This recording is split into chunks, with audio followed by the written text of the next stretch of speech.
एकादशः खंडः। अन्न वाले हम यजमान, सैकड़ों उत्तम काम करने वाले महान तुम्हारे इंद्र को खेत को जैसे पानी से सींचते हैं उसी प्रकार सोम रसों से सींचते हैं। हे इंद्र, इस द्युलोक से सैकड़ों प्रकार के बल से तथा हजारों तरह के अन्न से युक्त होकर रसों के साथ हमारे पास आ।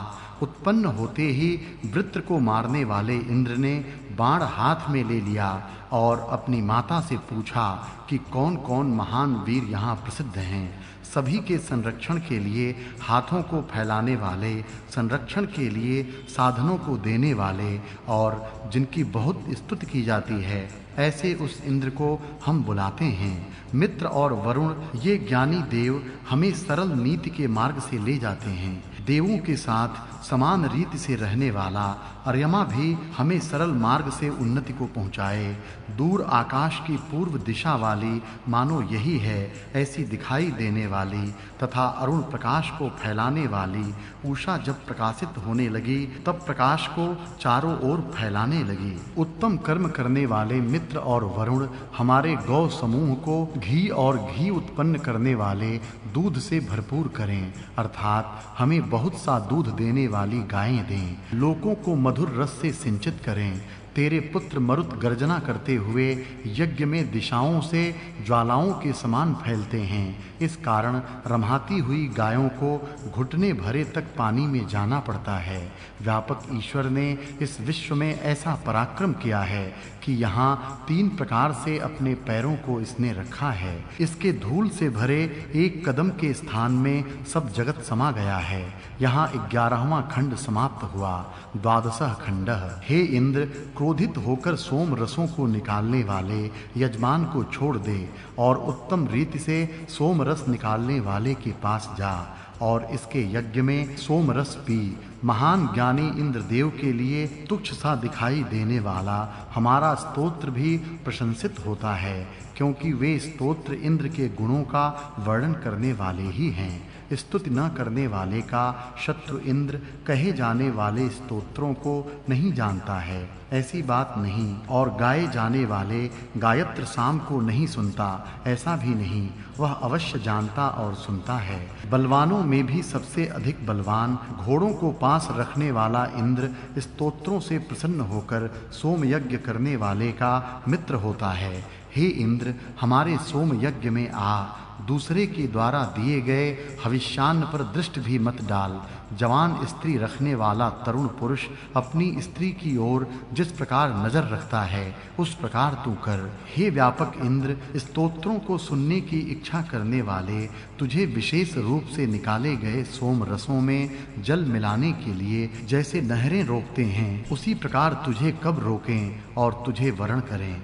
हे इंद्र, ब्राह्मण ग्रंथों को बोलने वाले के यज्ञ पात्र से सोम रसों को ऋतुओं के अनुसार पी, क्योंकि तेरी यह मित्रता कभी न टूटने वाली है। तेरी मित्रता कभी टूटती नहीं है। हे प्रशंसनीय इंद्र, तेरी हम स्तुति करने वाले हैं। हे सोम पीने वाले इंद्र, तू हमें संतुष्ट कर। हे इंद्र, संबंध में आए हुए किन्हीं हमारे अंगों में बल स्थापन कर। हे वीर इंद्र, सब शत्रुओं को जिससे हम एक साथ जीत लें ऐसा बल हम में स्थापित कर। हमारे संबंधियों में नेतृत्व के गुणों और बलों को बढ़ा। सब शत्रुओं को एक साथ जिताने वाले बल को हमें दे। हे इंद्र, बलशाली शत्रुओं के साथ भी तू युद्ध करने वाला है, क्योंकि तू शूर है और युद्धों में स्थिर रहने वाला है, इसलिए तेरा मन स्तुति के योग्य है। शत्रुओं के साथ तू युद्ध करने वाला है तथा वीरों को संयुक्त करके उन्हें तू लाने वाला है। तू शूरवीर और युद्धों में स्थिर रहने वाला है। तेरा मन स्तुति और पूजा के योग्य है। यह 12वां खंड समाप्त हुआ। त्रयोदशः खंडः।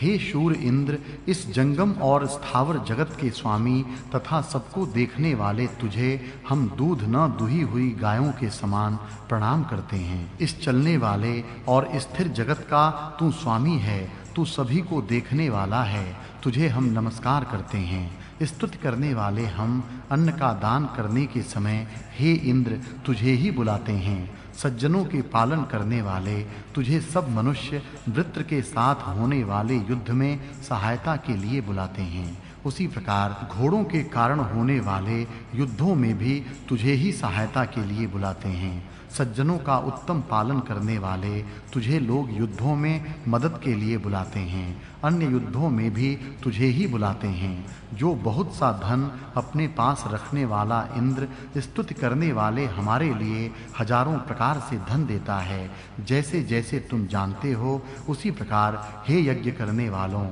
उत्तम धन देने वाले इंद्र की पूजा करो। बहुत धन वाला वह इंद्र हजारों प्रकार से धन देता है। हे यजमानों, सुंदर और रुकावटें पैदा करने वाले, शत्रु को मारने वाले, सबको जीवन देने वाले, सोम रस रूपी अन्न को पीकर आनंदित होने वाले, तुम्हारे पूज्य इंद्र को गौशाला में गायें जैसे बछड़े के पास जाती हैं, उसी प्रकार स्तुति करते हुए हम प्रणाम करते हैं।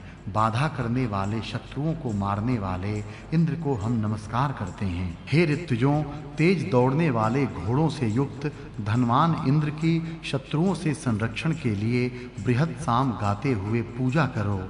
मैं भी सोम यज्ञ में भरपूर पोषण करने वाले इंद्र को बुलाता हूँ। धनवान इंद्र को अपने संरक्षण के लिए बृहद साम का गान करते हुए सहायता के लिए हम बुलाते हैं। युद्धों में तारने वाला वीर उत्तम बुद्धि से जैसे अन्न प्राप्त करना चाहता है और उत्तम लकड़ी की धुरा को जैसे बढ़ई ठीक करता है, उसी तरह अनेकों के द्वारा पूजित होने वाले इंद्र को वाणी से नमस्कार करके अपने अनुकूल बनाते हैं। हे इंद्र, रस वाले तथा गौदुग्ध से मिश्रित इस हमारे द्वारा निचोड़े गए सोम रसों को पी और आनंदित हो।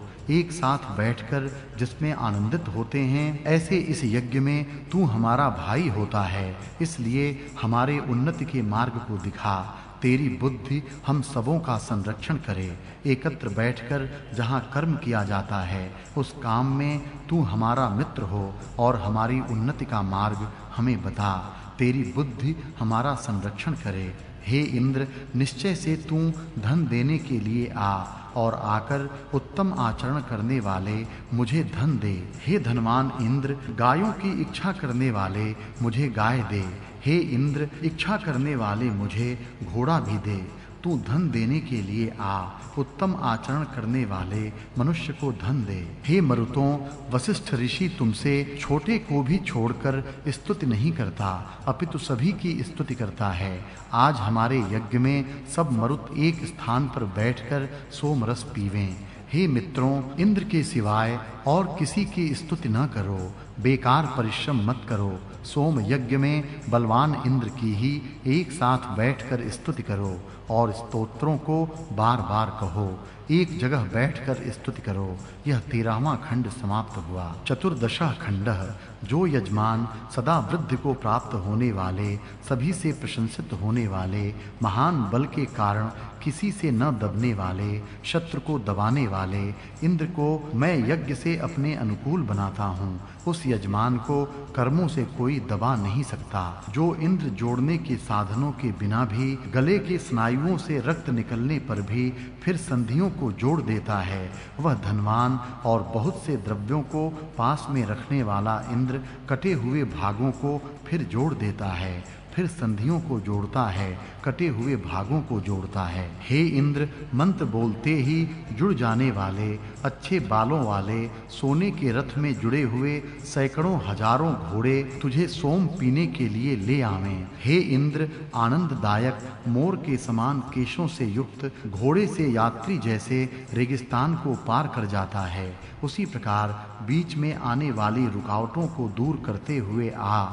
हाथों में जाल को लेकर शिकारी जैसे पक्षियों को पकड़ता है, उसी प्रकार तुझे पकड़कर तेरे बीच में कोई रुकावट पैदा न करे। तू आ। हे प्रिय और बलवान इंद्र, प्रकाशित होने वाला तू उपासक मनुष्यों की प्रशंसा करता है। हे धनवान इंद्र, तेरे सिवाय दूसरा कोई भी सुख देने वाला नहीं है। तेरे लिए ही ये स्तुतियां करता हूँ, तेरे अलावा और कोई सुख देने वाला नहीं है।